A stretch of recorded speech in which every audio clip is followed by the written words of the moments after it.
Assalamu alaikum. Today I'll continue the talk about narration part 3. For your better understanding, I'll repeat the 2 slides from my last lectures on narration part 1 and 2. It will obviously help you to understand today's lesson clearly. Okay. So here your narration. আমি এই চার্টটাকে আবার repeat করছি আপনাদের better understanding এর জন্য। প্রথমে sentences, assertive, interrogative, imperative, optative, exclamatory, reporting verb. Reporting verb আমরা প্রথমে নারেশনে রিপোর্টিং ভার্ব চেঞ্জ করে থাকি। এই কারণে 5 রকম সেন্টেন্সে আমরা 5 রকমের রিপোর্টিং ভার্ব পেয়ে থাকি। যেমন অ্যাসার্টিভ সেন্টেন্সে টোল্ড, ইন্টারোগেটিভে আস্কড, অবশ্য আপনার ইচ্ছে করলে wanted to know, like to know, inquired of, desired, so many things, অনেক কিছু। কিন্তু আমরা আলোচনার সুবিধার্থে শুধু নারেশনটি বোঝানোর জন্য আমরা asked ব্যবহার করতে পারি যে কোনো ইন্টারোগেটিভ সেন্টেন্সে। এই কারণে আমি asked ব্যবহার করেছি। এবং আপনাদের আরেকটা কথা বলে রাখি, আমি সব past টেন্সে করেছি। এগুলি প্রেজেন্ট টেন্স হলে প্রেজেন্ট টেন্সে হবে। পাস্ট টেন্স হওয়ার কারণে অধিকাংশ এক্সারসাইজগুলি, অধিকাংশ নিয়মগুলি আমাদের স্কুলের পরীক্ষায়, কলেজের পরীক্ষায়, ইউনিভার্সিটির পরীক্ষায়, বিসিএস পরীক্ষায় এবং যে কোনো কম্পিটিটিভ এক্সামে আমি পাস্ট টেন্সে পেয়ে থাকি বিধায় আমি এই রিপোর্টিং ভার্বগুলি পাস্ট টেন্স ধরে আলোচনা করেছি। দেন ইম্পারেটিভ সেন্টেন্সে, ইম্পারেটিভ সেন্টেন্স এ আমি অর্ডারড বসাতে পারি, অ্যাডভাইসড বসাতে পারি, রিকোয়েস্টেড বসাতে পারি, ফরবিড। অর্থাৎ ইম্পারেটিভ সেন্টেন্স এ আদেশমূলক হলে আমি অর্ডার নিতে পারি, উপদেশমূলক হলে আমি অ্যাডভাইস দিতে পারি, অনুরোধ সূচক হলে আমি সেখানে রিকোয়েস্টেড, নিষেধ হলে আমি ফরবিড ব্যবহার করতে পারি। দেন অপটেটিভ সেন্টেন্স হলে আমি উইশড অথবা প্রেড ব্যবহার করতে পারি। এক্সক্লেমেটরি হলে আমি এক্সক্লেমড উইথ অথবা ইন, আনন্দদায়ক হলে জয়, সরো, এভাবে আমি সিকোয়েন্স অনুযায়ী বসাতে পারি। এবং কানেক্টর হিসেবে আমি দ্বিতীয় নম্বরে যাচ্ছি। আমরা নারেশনের 4টি জিনিসের প্রতি বেশি গুরুত্ব দিয়েছি। এক নম্বরে আমরা রিপোর্টিং ভার্ব এবং 2 নম্বর হচ্ছে কানেক্টর। সো অ্যাসার্টিভ সেন্টেন্সের কানেক্টর হবে দ্যাট, ইন্টারোগেটিভ সেন্টেন্সের কানেক্টর ভার্ব কোয়েশ্চেন হলে হবে ইফ, ডব্লিউএইচ কোয়েশ্চেন হলে হবে ওয়াই, হোয়াট, ডব্লিউএইচ ওয়ার্ড যেগুলি থাকবে সেগুলি হবে। ইম্পারেটিভ আমরা 2 + v1 দেব, অপটেটিভ আমরা দ্যাট ব্যবহার করব, এক্সক্লেমেটরিতে আমরা দ্যাট ব্যবহার করব। সো নেক্সট, এখন ইন্টারোগেটিভ সেন্টেন্স। ইন্টারোগেটিভ সেন্টেন্সে আমরা কয়েকটা এক্সাম্পলের মাধ্যমে আমরা বোঝার চেষ্টা করব। একটি বিষয় আমি আপনাদেরকে উল্লেখ করতে চাই, সেটি হচ্ছে লিসেন কেয়ারফুলি, আন্ডারস্ট্যান্ড কুইকলি। আপনি যত মনোযোগ দিয়ে শুনবেন তত দ্রুত আপনি নারেশন পারবেন। সো আমরা গত আলোচনায় আমার লাস্ট লেকচারে আমি এটি আপনাদেরকে বুঝিয়েছিলাম। আমি একটু জাস্ট আপনাদের বোঝার সুবিধার্থে আমি একটু রিপিট করছি। He said to me, comma inverted comma start, can you help him, question mark. So আনসারটা হচ্ছে হি আস্কড মি। কেন he asked me? Question mark, প্রশ্নবোধক চিহ্ন থাকার কারণে এই ইন্টারোগেটিভ সেন্টেন্সটা আমরা আস্কড ব্যবহার করছি। প্রথমেই রিপোর্টিং ভার্ব হিসেবে আমরা আস্কড বসাবো। দেন দুটি বাক্যের মাঝে আমরা কানেক্টর ইফ দিতে পারি, উইদার দিতে পারি, ইফ দিতে পারি, উইদার দিতে পারি। আমরা ইফ সচরাচর আমরা ইফ ব্যবহার করে থাকবো। So if or wither. এখানে একটি বিষয় লক্ষণীয়, ক্যান ইউ, আমরা আগেই বলেছি আনসারগুলি হবে অ্যাসার্টিভ, আনসারগুলি হবে অ্যাসার্টিভ। তো আনসারগুলি অ্যাসার্টিভ হওয়ার কারণে আমরা সেখানে ক্যান ইউ বাট আমরা আই কুড ব্যবহার করছি। অর্থাৎ প্রশ্নটা আমরা জানি ইন্টারোগেটিভ সেন্টেন্স করার জন্য সাবজেক্টের আগে সাহায্যকারী ভার্ব নিতে হয়, সাবজেক্টের আগে সাহায্যকারী ভার্ব নিতে হয়। এখানে ইউর আগে ক্যান চলে এসেছে। আমরা যখন অ্যাসার্টিভ করতে যাব তখন আমরা সাবজেক্ট দিব আগে, তারপরে আমরা ভার্ব ব্যবহার করব। তাই আমরা ইউ সেকেন্ড পারসন, সম্পর্ক হচ্ছে বাইরের অবজেক্টের সাথে। আমরা এটি আপনাদের প্রথম লেকচারে আমি আলোচনা করে এসেছি। আপনারা আরেকটু সুবিধার জন্য আপনার ইচ্ছে করলে আমার 1 নম্বর নারেশনের আলোচনার উপরে যে পার্টটি রয়েছে সেটি দেখে আসতে পারেন। ওকে, ইউ সেকেন্ড পারসন, সম্পর্ক বাইরের অবজেক্টের সাথে। আমি এখানে এই দাগটি দিয়ে আমি এই রেখাটি দিয়ে আপনাদেরকে বোঝাতে চেষ্টা করছি। ইউ সম্পর্ক বাইরের অবজেক্টের সাথে সেকেন্ড পারসন হওয়ার কারণে, সো মি চলে আসছে আই হয়ে, ইউ সেকেন্ড পারসন সম্পর্ক বাইরের অবজেক্ট মি এখানে সাবজেক্ট হয়ে চলে আসছে। এবং কেন প্রেজেন্ট আমরা আগেই বলে আসছি, যে কোনো প্রেজেন্ট আমরা পাস্ট করব আলোচনার সুবিধার্থে। কেনের পাস্ট হচ্ছে কুড, দেন বাকি সব ঠিক থাকবে। হেল্প, হিম থার্ড পারসন, কোনো পরিবর্তন নাই, চলে আসবে। লক্ষণীয় বিষয় কোয়েশ্চেন মার্ক ছিল, এটি উঠে এখানে একটি প্রশ্নবোধক চিহ্নটি উঠে আমরা ফুল স্টপ ব্যবহার করেছি, কারণ আনসারটা হচ্ছে assertive। Then he said to me will you go, question mark এবং সাবজেক্টের আগে সাহায্যকারী ভার্ব, ইন্টারোগেটিভ সেন্টেন্স, উত্তরটা হবে অ্যাসার্টিভ। তাই ইন্টারোগেটিভ সেন্টেন্স হওয়ার কারণে আমরা সেড এর জায়গায় আস্কড বসাচ্ছি, দুটি বাক্যের মাঝে ইফ বসিয়েছি, ইউ আবারও সেকেন্ড পারসন সম্পর্ক বাইরের অবজেক্ট মি এর পরিবর্তে আমরা আই ব্যবহার করেছি। আপনারা দেখতে থাকেন, কিছুক্ষণ পরে আলোচনার মধ্যেই আপনি টের পাবেন যে ইউ মি কে ধরে আই হচ্ছে, এটি আর আপনাকে বোঝাতে হচ্ছে না, আপনি অটোমেটিক্যালি বুঝে যাচ্ছেন সেকেন্ড পারসন সম্পর্ক অবজেক্ট এটি এখানে এসে বসছে। এবং এখানে সাবজেক্ট রূপ হওয়ার কারণে এই জায়গায় মি পরিবর্তন হয়ে সাবজেক্টের জায়গায় আই হয়েছে। ওকে, উইল প্রেজেন্ট, তার পাস্ট রূপ হচ্ছে would, so will would go, ঠিক আছে। প্রশ্নবোধক চিহ্ন উঠে যাচ্ছে, ফুল স্টপ। কারণটা কি? কারণটা হচ্ছে উত্তর assertive। Then he said to me, comma inverted comma star, do you help him, question mark, interrogative sentence, subject এর আগে সাহায্যকারী ভার্ব। উত্তর করার সময় হি ইন্টারোগেটিভ আস্কড, দুটি বাক্যের মাঝে ইফ, এটি আমাদের বুঝতে কোনো অসুবিধা হচ্ছে না। ইউ সেকেন্ড পারসন, আগের বাক্যটির মতো সেকেন্ড পারসন সম্পর্ক মি এর সাথে, তাই হয়ে গেছে আই। সবচেয়ে গুরুত্বপূর্ণ হচ্ছে ইন্টারোগেটিভ এই অংশটুকু, সেটি কি? যখন ডু দিয়া প্রশ্ন করে, আমি নিচে একটি এই বক্সটার মধ্যে লিখেছি ডু অথবা ডাজ। ইন্টারোগেটিভ সেন্টেন্সে ডু ডাজ দিয়ে প্রশ্ন করলে একটু ভিন্নতা আমরা লক্ষ্য করব। এটি আসলে প্রেজেন্ট ইনডেফিনিট টেন্স হওয়ার কারণে, যাই হোক ডু অথবা ডাজ। আমরা বলেছি ডু ডাজ থাকলে আমরা পরবর্তী ভার্বটি, নেক্সট ভার্ব, পরবর্তী ভার্বটিকে আমরা পাস্ট করব। এখানে ডু থাকার কারণে আমরা হেল্প কে পরিবর্তন করব, ডু কে না। তাই আমরা এখানে আই এর পরে ডু এর পাস্ট ডিড করতে পারতাম, কিন্তু এখানে ডু এর পাস্ট ডিড হবে না। আমরা আগেই বলেছি ডু ডাজ থাকলে নেক্সট ভার্বটি হবে পাস্ট। এই কারণে ডু থাকার কারণে নেক্সট ভার্ব হচ্ছে হেল্প, হেল্প এর পাস্ট হচ্ছে হেল্পড। আমি আশা করছি ভিউয়ার আপনারা এটিতে সবচেয়ে মনোযোগ দিয়েছেন। ডু এর পাস্ট ডিড হওয়ার কথা, উইল এর পাস্ট উড হয়েছে, কেন এর পাস্ট কুড হয়েছে, সঙ্গত কারণে আপনারা ডু এর পাস্ট ডিড করে ফেলবেন। কিন্তু আমি সতর্ক করেছি যে ডু ডাজ থাকলে আমরা পরের ভার্বটি পাস্ট করব, এই কারণে ডু এর পাস্ট ডিড না হয়ে হেল্প হয়ে গেছে। হেল্পড যথারীতি assertive হওয়ার কারণে আমরা ফুল স্টপ দিয়েছি। তো ভিউয়ার্স নেক্সট, এখন ইন্টারোগেটিভ সেন্টেন্সে ডু ডাজ থাকলে কি হয়, আমাদের আজকে আলোচনা আমরা এখান থেকে শুরু করছি। Uses of do does did in the interrogative sentence. আমরা আরো কয়েকটি উদাহরণ দিয়ে আপনাদেরকে একটি সুস্পষ্ট ধারণা দিব। Do does changed the next verb into past form. So এক্সাম্পলটা লক্ষ্য করেন, he said to me, does he move quickly, does he move quickly, question mark. So interrogative sentence, subject এর আগে সাহায্যকারী ভার্ব। আনসার হচ্ছে he asked me, verb question if। আমরা জানি interrogative সেন্টেন্সে সচরাচর আমরা ভার্ব কোয়েশ্চেন হলেই আমরা if বসাবো, আর WH কোয়েশ্চেন ওয়ার্ডস আসলে আমরা তখন সেগুলো বসাবো। ওকে, he third person singular number, আমরা হি আছে হি ব্যবহার করেছি, আমাদের নিশ্চয়ই মনে আছে। এখানে ডাজ আমরা ডু ডাজ থাকার কারণে অথবা ডিড, ডু ডাজ থাকলে আমরা পরের ভার্বটিকে পাস্ট করব, এই কারণে ডু ডাজ এর পরিবর্তে ডিড হবে না, মুভ হয়ে যাবে মুভড। আমরা পরবর্তী ভার্বটিকে পাস্ট করেছি। এবং লক্ষণীয় বিষয়, আগে আমরা সাবজেক্টের ব্যবহার করেছি এবং পরে এই ডু ডাজ এর পরিবর্তন করে পরবর্তী ভার্বটি আমরা চেঞ্জ করেছি। কারণটি হচ্ছে প্রশ্নবোধক চিহ্ন থাকার কারণে এবং ইন্টারোগেটিভ হওয়ার কারণে আমরা এই অংশটাতে আস্কড ব্যবহার করেছি এবং যথারীতি বাকি নিয়মগুলি ব্যবহার করেছি, কিন্তু উত্তর assertive হওয়ার কারণে আমরা এখানে একটি ফুল স্টপ ব্যবহার করেছি। এবং একইভাবে পরবর্তী উদাহরণ থেকে আমরা আরেকটু দৃষ্টি দেব।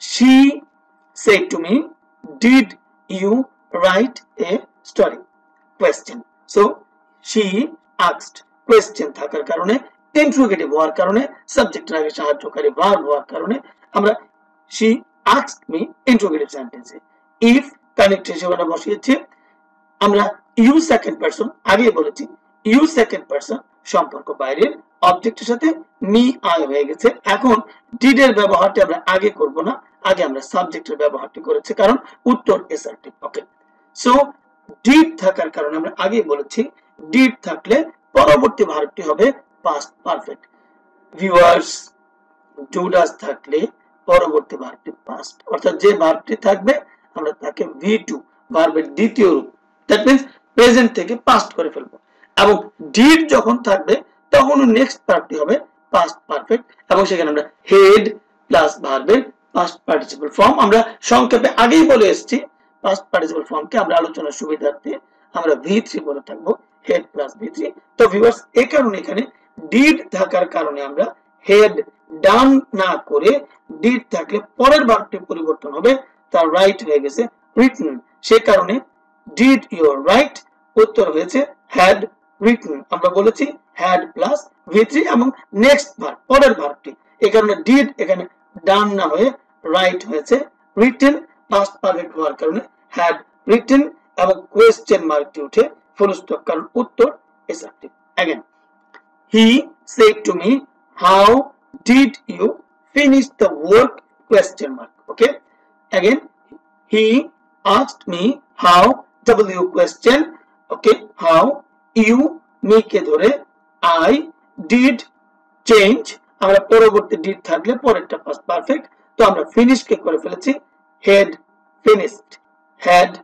finished the work question mark out full stop because উত্তর অ্যাসার্টিভ নেক্সট এবার আমরা w কোয়েশ্চেন দিয়ে কিভাবে ইন্ট্রোগেটিভ সেন্টেন্স করা হয় আমরা সেটি দেখব আমরা জানি যে ইন্ট্রোগেটিভ সেন্টেন্স ভার্ব দিয়ে প্রশ্ন করলে ইন্ট্রোগেটিভ হয় আবার wh কোয়েশ্চেন দিয়ে পূরণ করলে ইন্ট্রোগেটিভ সেন্টেন্স হয় আমরা দেখব এখন কিভাবে এইটাকেও অ্যাসার্টিভ করা হচ্ছে ওকে he said to me why will you go he said to me why will you go why will you go question mark interrogative sentence সাবজেক্টের আগে সাহায্যকারী ভার্ব এসেছে এবং w কোয়েশ্চেন why এসেছে সো আনসারটা he said এর পরিবর্তে asked he asked me why আমরা এতক্ষণ কি বলে এসেছিলাম আমরা এতক্ষণ বলে এসেছি if হবে আমরা এখানে ইন্ট্রোগেটিভ মানে আমরা ইন্ট্রোগেটিভ সেন্টেন্স নারেশন আমরা কানেক্টর দেব if কিন্তু এখানে if না দিয়ে আমরা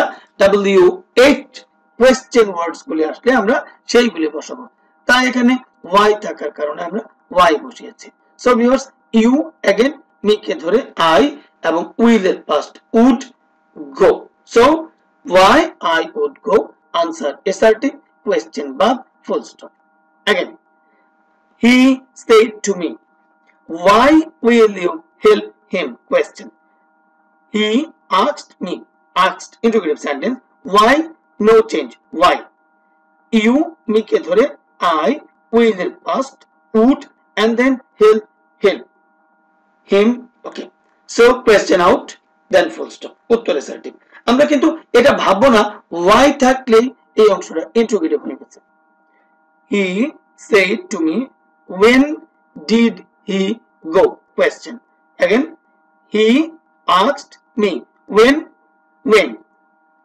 wh words when he third person আর থার্ড পারসন হওয়ার কারণে হি কোনো পরিবর্তন হবে না হি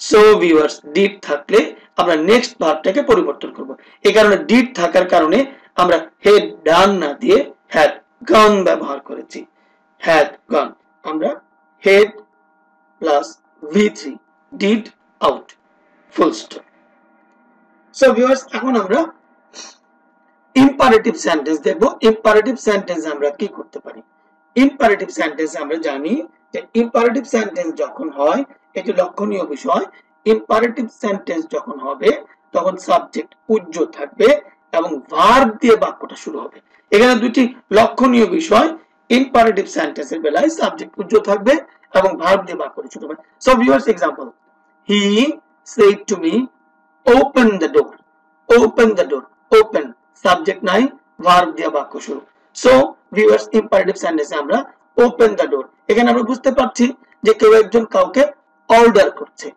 আদেশ করছে। এ কারণে he ordered me, he said to me, said to change, ordered. Open the door, দরজাটি খোলো। সে আমরা আদেশ করছি, ওকে। He ordered me.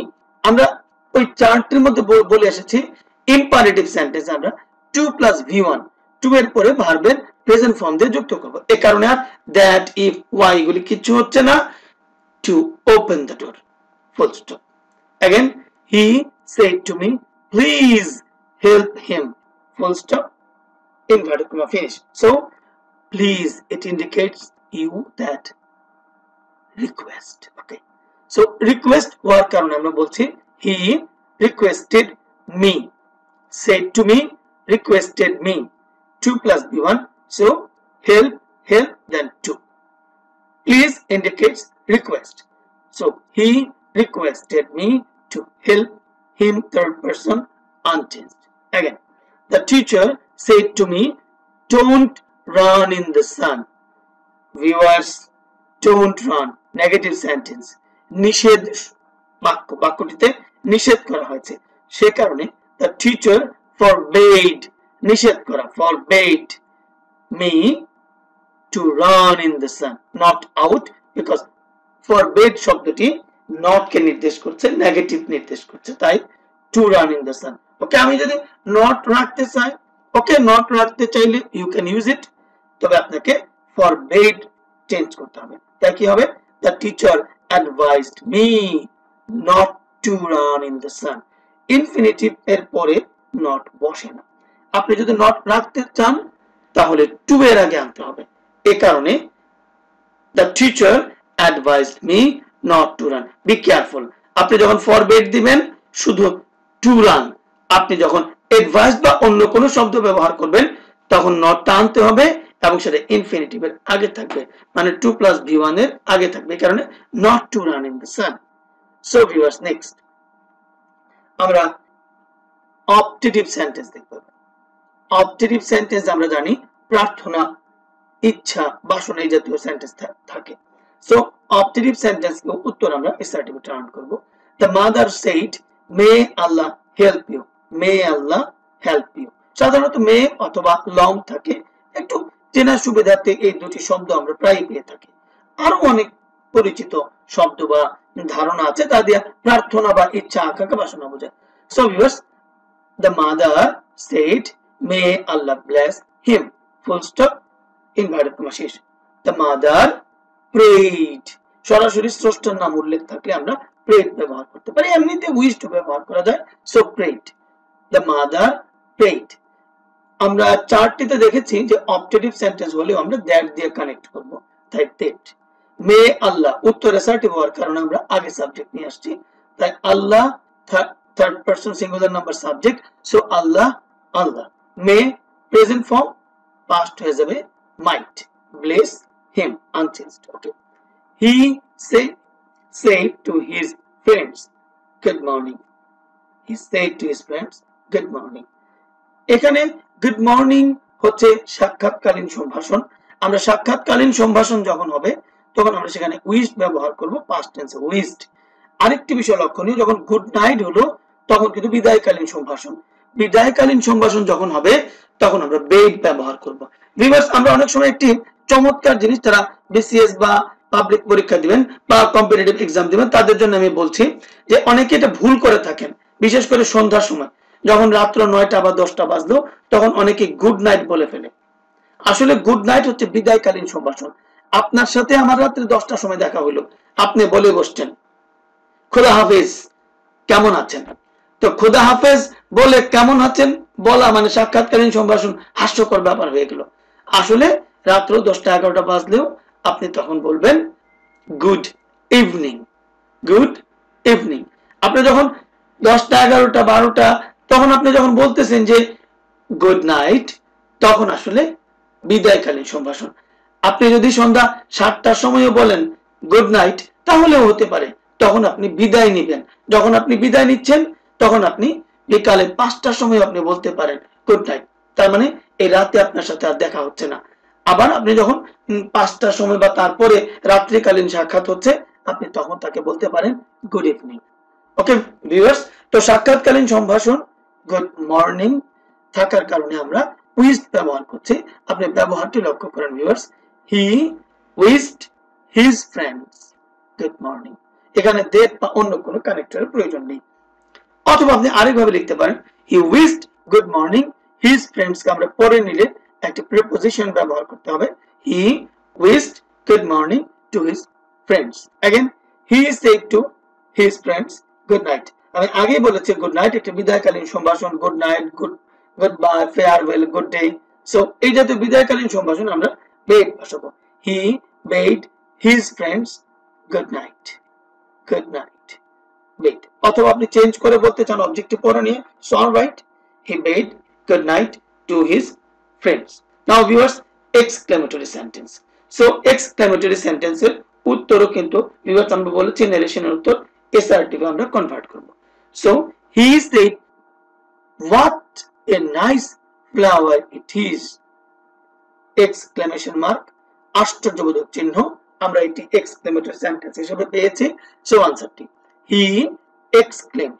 এক্সক্লেমেটরিতে আমরা এক্সক্লেমড উইথ অথবা ইন, এখানে যে কোনো একটি প্রিপোজিশন ব্যবহার করে থাকি এবং এটি একটি আনন্দদায়ক বা সুখকর বাক্য, এই কারণে আমরা এখানে জয় ব্যবহার করতে পারি।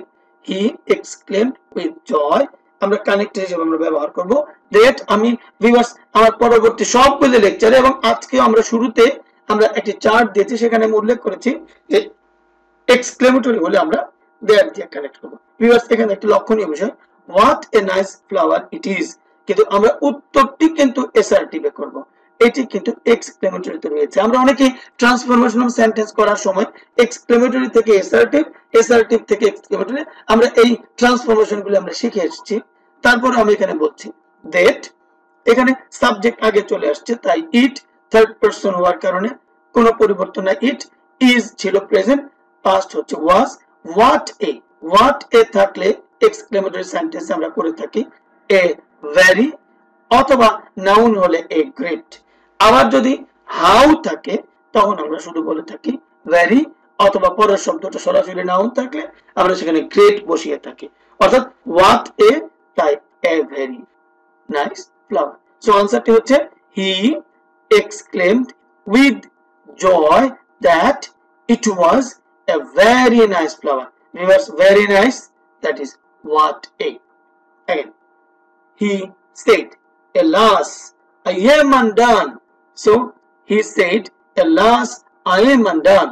এই এক্সক্লেমেটরি সেন্টেন্সটি আমরা উত্তর করার জন্য আমরা কি করছি, he exclaimed with sorrow or grief, কারণ এটি দিয়ে সে দুঃখ প্রকাশ করছে। সো গ্রিফ অথবা sorrow আমরা এসআরটিভ দ্যাট দিয়ে যুক্ত করেছি। এখানে ফার্স্ট পারসন আমরা সম্পর্ক হবে বাইরের সাবজেক্টের সাথে, আই ফার্স্ট পারসন সম্পর্ক বাইরের সাবজেক্টের সাথে। আমি আমার প্রথম নারেশন আলোচনায় আমি বলেছি, আপনারা আমার ফার্স্ট পার্টটি দেখে নেবেন নারেশন আলোচনা। So he am past was undone. So answer, he exclaimed with sorrow that he was undone. Next, they said hurrah. They said hurrah, we have won the game. We have won the game. So they exclaimed with joy that they had won the game. Have present past head. We first person সম্পর্ক বাইরের সাবজেক্টের সাথে, তাই they চলে আসছে। They have had won. Okay.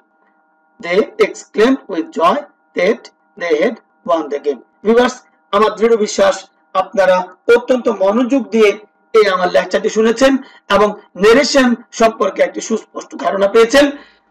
So that's all today.